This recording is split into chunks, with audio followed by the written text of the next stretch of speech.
My name is Oliver Hamilton. I'm here on behalf of Tea Leaf Media with Dr. Norma Davis, President of Connective Edge Resources, a management consulting firm located in California. Dr. Davis works with client organizations and executive management teams in the areas of information systems.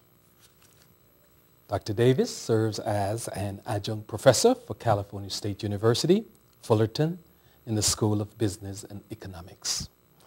She received her doctoral degree in executive management from the Peter F. Drucker School of Management at Claremont Graduate University. Impressive. Dr. Davis, welcome. Thank you for joining me. And thank you. You spend a great deal of time traveling, and as I understand it, you are here in Santa Barbara almost every week working with clients. Why don't you tell us a little about what you're doing and what brings you here to Santa Barbara? Well, first of all, Santa Barbara is a great town to be in, so of all areas, this is great. I'm working with several companies in the area in the process of selecting and implementing information systems to run their organizations. Nice.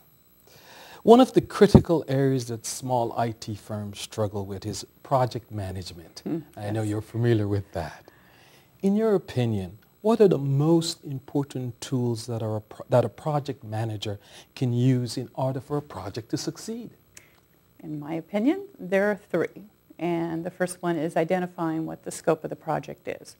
What is within scope and what is outside of the scope of the project. Otherwise, projects will live forever. And number two is developing a detailed project plan that supports that scope. Who's going to do what, task, and when. And the third one is coming up with your communication tools. How are you going to communicate the current status of the project against that plan to all the team members?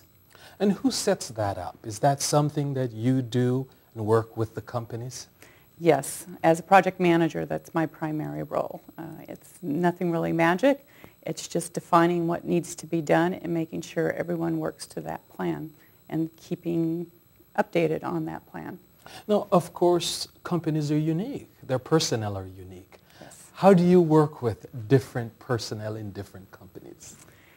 It depends. You know, even within the companies I'm working with now, I have some where I have excellent teams and they respond to the plan. The tasks are done before I even ask them to do what needs to be done. And there are some that, well, you have to sit down and say, no, this needs to be done on this day, and here is why, and this is why the team is depending on you to get it done. And some are more challenging than others, but pretty much people get on board with it once they understand the importance of it and how it fits into their regular job. Now, companies accept your leadership when you come into their comfort zone and tell them what to do? Not always.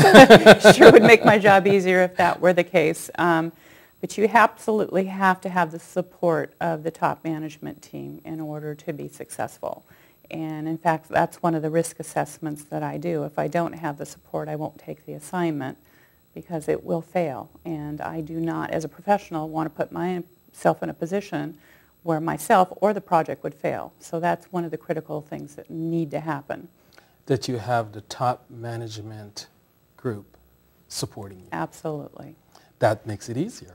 It does, because as problems come up, and the problems are going to come up, you just don't know when they're going to come up and what the type of problems are going to be, but you need help in getting them resolved, because ultimately those people do not report into me.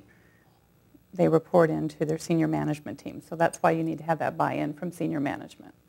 Thank you, Dr. Davis, for your insights.